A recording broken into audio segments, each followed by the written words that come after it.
part of this investigation, in March of this year, special agents from HSI executed search warrants at Combs' residences in Miami and Los Angeles. During those searches, agents seized evidence of the crimes charged in this indictment. They seized firearms and ammunition, including 3 defaced AR-15s and a large capacity drum magazine. They also seized evidence of the freak-offs, electronic devices that contain images and videos of the freak-offs with multiple victims. And they seized cases and cases of the kinds of personal lubricant and baby oil that Combs established.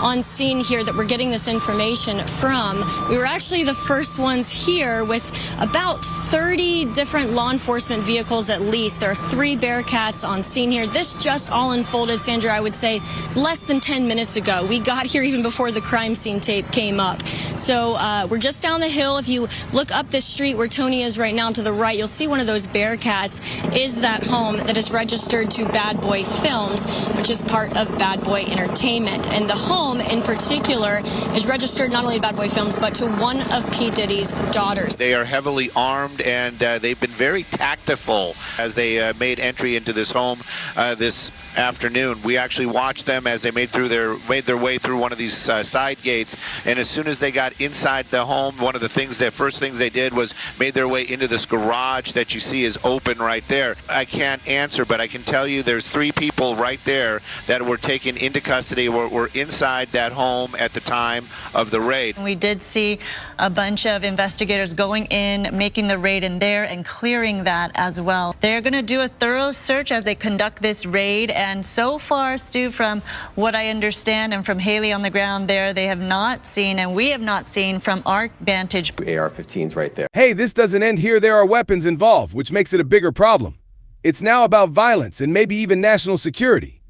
Does the term sex trafficking ring a bell for anyone? Tonight, they arrested P. Diddy. News just broke that they took him into custody in New York City. So I figured now's as good a time as any to shit all over Sean again and remind everyone just how heard that Combs had hidden cameras in every room of his homes. Mr. Jones believed that Mr. Combs had recordings of defendants Lucien Charles Grange, as well as other celebrities, music label executives, politicians, and athletes. These individuals were recorded without their knowledge and consent, and as in the case with the homosexual sex tape of Stevie J that Mr. Combs provided to Mr. Jones, Mr. Combs possesses compromising footage of every person that has attended his freak-off parties. Upon information and belief, due to this treasure trove of evidence he has in his possession, Mr. Combs believes that he is above the law and is untouchable. Well, the diddler just got touched. So Diddy was big on recording all kinds of things, and he frequently took this guy's phone from him and recorded things at parties. So this dude wound up with hundreds of hours of footage and audio recordings of Mr. Combs, his staff, and his guests engaging in serious illegal activity, including the acquisition, use, distribution of ecstasy, cocaine, GHB, ketamine, marijuana, and mushrooms. Combs providing laced alcoholic beverages to minors and sex workers at his homes in California, New York, the Virgin Islands, and Florida. Diddy's brother Christian drugging and sexually assaulting a woman. Mr. Combs detailing how he planned to leverage his relationship with Bishop T.D. Jakes to soften the impact of his public image of Cassie Ventura's lawsuit, which is horrendous, and I'm not going to read from it. It's absolutely disgusting. Yes, here are photos of Cuba doing the things. Here's more photos of Cuba Gooding Jr., quote, forcibly touching Mr. Jones, fondling Mr. Jones' leg, his upper inner thighs, and his groin. Jones rejected his advances, and Mr. Gooding Jr. did not stop until Mr. Jones forcibly pushed him away. Following the screenshot. In case y'all forgot what happened, here's a small reminder. And yeah, that's a 72-page list of allegations. Homie witnessed a shooting where either Diddy or his brother shot a dude in the bathroom and then got the cops to just totally not prosecute, not investigate, say it was a drive-by, they drove away. Diddy's scheme was all about was getting rappers to do gay stuff on camera, though they did not know it, so that he had blackmail on them so that he could kind of control them and thereby control the whole music industry that he had kind of helped create. According to Diddy, this is a normal practice in the music industry. Look, even Stevie J is doing it. Diddy informed Mr. Jones that he had engaged in sexual intercourse with rapper Redacted, R&B singer Redacted, and Stevie J. Diddy's having gay orgies and using it to try to get homie to have more gay orgies, because that's what he's all about. Mr. Combs promised to make sure that Mr. Jones wins Producer of the Year at the Grammys if he did gay stuff. Diddy's assistant, Defendant Coram, required all employees from the butler, the chef, to the housekeepers to walk around with a pouch or fanny pack filled with cocaine, GHB, ecstasy, marijuana, gummies, Tucci, mixture of ecstasy and cocaine, at all times. Diddy maintained this RICO enterprise by using threats of violence, threatening to eat his face, displaying and distributing guns in plaintiffs present, bragging about having law enforcement under control, bragging about murdering people, and bragging about bribing witnesses and jurors in the criminal case concerning the 1999 New York City nightclub shooting with Shine. And it would appear that one of the ways that Diddy had law enforcement under control was through his chief of security, Fahim Muhammad, who the whole staff was allegedly told to contact if anything ever went wrong with police or law enforcement, and he would be the fixer that would make it all disappear. Fahim Muhammad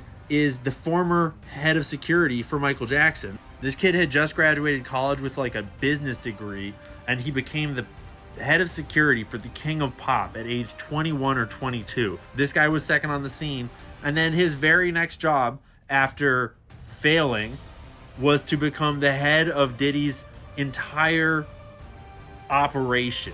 The head of security in a blackmail ring needs to know all the dirt.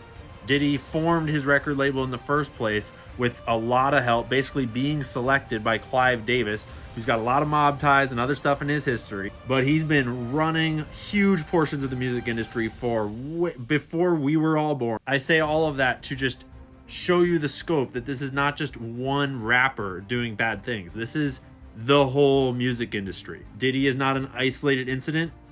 He is the status quo. And chances are he was not the only blackmail ring operating in the music industry. Of course, it doesn't stop there. This guy's committed every crime imaginable. As a legal citizen of the U.S., it's shocking. The number of human rights violations alone could have the UN drafting a whole new resolution. I think it's only Interview celebrities 3. going to be shook. He had politicians in there. He had princes in there. He also had a couple of preachers in there. You personally, you think they got tapes? My personal opinion that if Lil Rob could be trusted and his statements are true, they got him. They got tapes and stuff. Now, if Diddy had tapes, the feds have them. That's a lot of blackmail. I've had to turn down $50 million 4 times. 4 times. Just to protect my integrity and that virgin hole I was telling you about. Right. P. Diddy be wanting to party. And you gotta tell him no. You got to tell him no. I did. I did. See, I got the receipts for everything I'm telling you. That's why I can say I'm so free. That's why I can confidently say Gene Deal always warned us, and so did Cat Williams. The rap community knew what was happening and tried to hint at it in their own way. Now, even CNN has the proof. Here he is. Let's do it. Before we begin, how do I address you? You can call me Love. And you've referred to yourself differently over the years, so I gotta ask you, Puff, where did that come from?